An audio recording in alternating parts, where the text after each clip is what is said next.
Artículo 526. Cuando se cancelen dentro del país, se liquidan al cambio oficial. Cuando la cancelación de los valores señalados en los artículos anteriores deba hacerse en el territorio nacional, los mismos se liquidarán al tipo de cambio oficial. Título 3. Causación del impuesto de timbre para algunas actuaciones. Artículo 527. Momentos de realización de algunos hechos grabados. Se entiende realizado el hecho grabado. A. Este literal fue derogado. B. Sobre certificados de depósito y bono de prenda de almacenes generales de depósito en la fecha de entrega por el almacén del correspondiente certificado o bono. C. En el caso de los cheques, en la fecha de entrega de la chequera. Artículo 528. La no expresión de la fecha hace presumir el plazo vencido. Los instrumentos, actuaciones o diligencias grabados con impuestos de timbre nacional en que no se exprese la fecha se tendrán como de plazo vencido para el pago del impuesto y las correspondientes sanciones. Título cuarto. No causan impuesto de timbre. Artículo 529. Las obligaciones relacionadas con el crédito externo. No están sometidos al impuesto de timbre los instrumentos en que se haga constar la constitución, existencia, modificación o extinción de obligaciones relacionadas con crédito externo. Título 5. Actuaciones y documentos exentos del impuesto de timbre. Artículo 530. Se encuentran exentos del impuesto de timbre. Están exentos del impuesto: 1. Los títulos valores emitidos por establecimientos de crédito con destino a la obtención de recursos. 2. Los títulos valores nominativos emitidos por intermediarios financieros que no sean establecimientos de crédito, pero estén sometidos a la inspección y vigilancia de la Superintendencia Financiera con destino a la captación de recursos entre el público. 3. Los certificados de inversión emitidos por sociedades anónimas administradoras de inversión y los certificados de participación en los fondos de inversión expedidos por corporaciones financieras. 4. Los títulos de capitalización nominativos emitidos por las entidades autorizadas para ello y sometidas a la inspección y vigilancia de la Superintendencia Financiera. 5. Las acciones suscritas en el acta de constitución de las sociedades anónimas o en comandita por acciones. 6. Las acciones, los bonos, los papeles comerciales con vencimiento inferior a un año autorizado por la Superintendencia de Valores. 7. La cesión o el endoso de los títulos de acciones y bonos a que se refiere el numeral anterior. 8.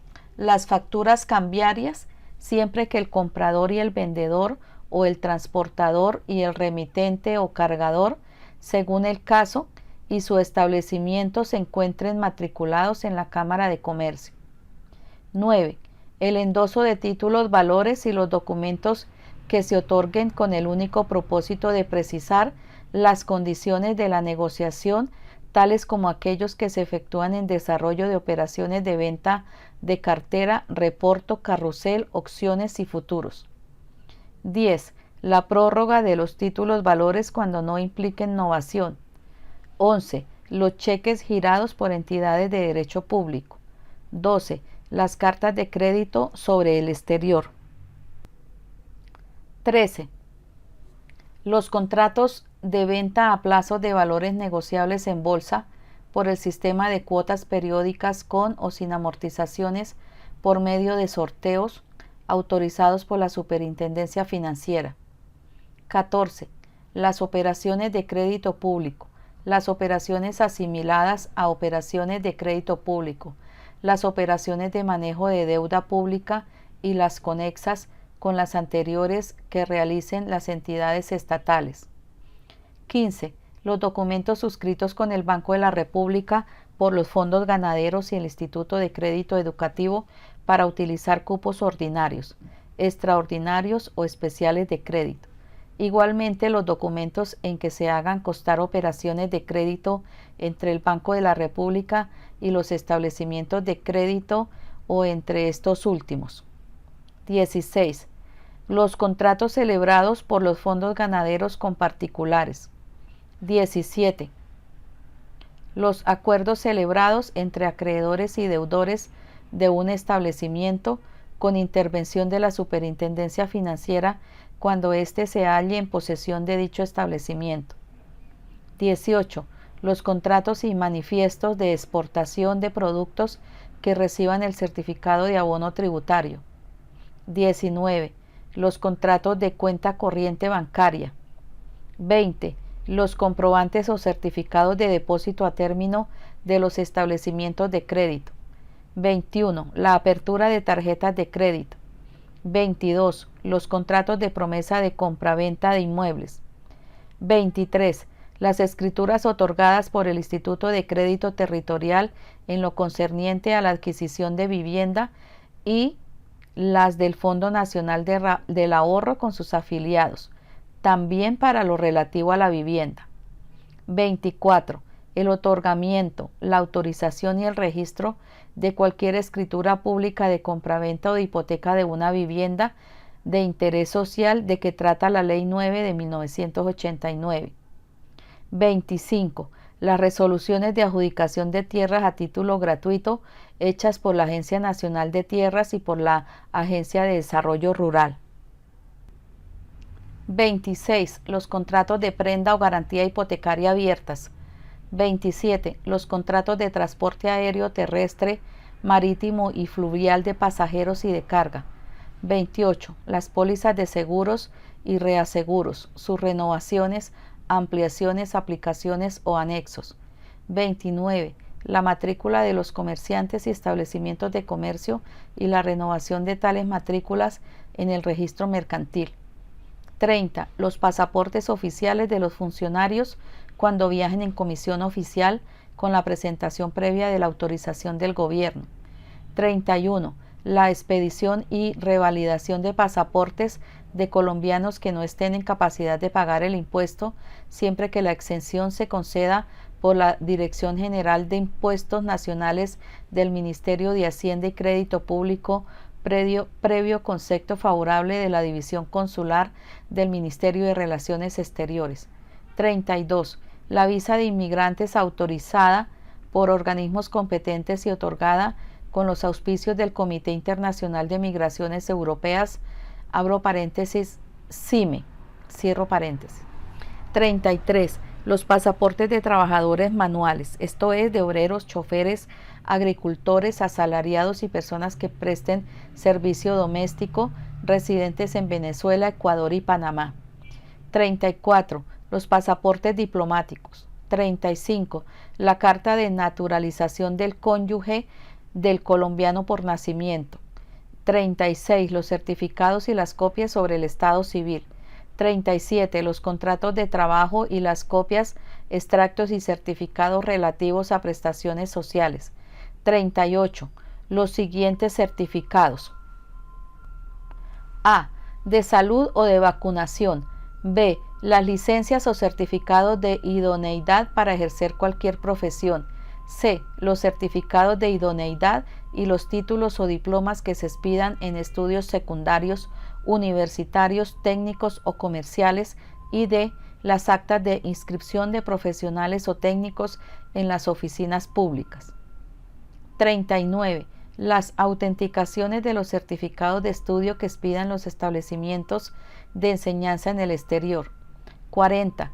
El reconocimiento de personería jurídica a sindicatos de trabajadores, cooperativas, juntas de acción comunal y de los clubes deportivos no profesionales. 41. Los certificados sobre existencia de fondos mutuos de inversión o acerca de su representante legal. 42. Los contratos accesorios, las cláusulas penales y los pactos de arras que consten en el documento del contrato principal. 43. Los contratos de depósito de ahorros en pesos corrientes y en unidades de poder adquisitivo constante UPAC y los documentos que se originen en ellos. 44. La factura a que se refiere el artículo 944 del Código de Comercio, el vale y la cuenta de cobro. 45. Los instrumentos para garantizar el manejo de bienes de las entidades de derecho público por funcionarios oficiales. 46. Las actuaciones que adelanten los miembros de la fuerza pública en campaña y los documentos que otorguen estas mismas personas en dicha circunstancia. 47.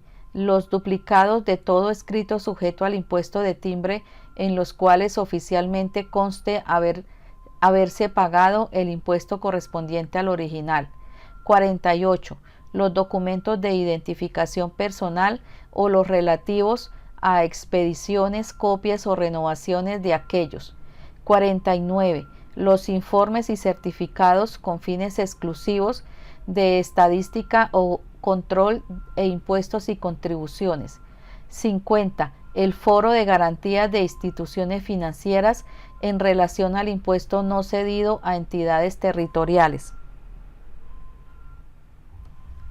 51. Los documentos privados mediante los cuales se acuerde la exportación de bienes de producto nacional y de servicios. 52. Las órdenes de compra o venta de bienes o servicios y las ofertas mercantiles que se acepten con ocasión de la expedición de la orden de compra o venta. 53. La refinanciación, la modificación de plazos como consecuencia de cambios en los sistemas de amortización y el cambio de denominación de obligaciones financieras de carácter hipotecario destinadas a la financiación de vivienda.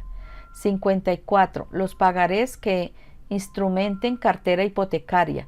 55. Los documentos que instrumentan la cesión de activos, pasivos y contratos que suscriban las entidades financieras públicas conforme a lo dispuesto por el artículo 68 del Estatuto Orgánico del Sistema Financiero o la cesión de uno o varios de los activos pasivos o contratos conforme a las normas del Código de Comercio. Para efectos de este numeral, se entiende por entidades financieras públicas aquellas en las cuales la participación del capital público es superior al 50% de su capital social. 56. Los títulos y demás documentos que se originen o deriven directamente de las operaciones de compra de cartera hipotecaria, su titularización y la colocación de los títulos correspondientes a los que se refiere la Ley 546 de 1999.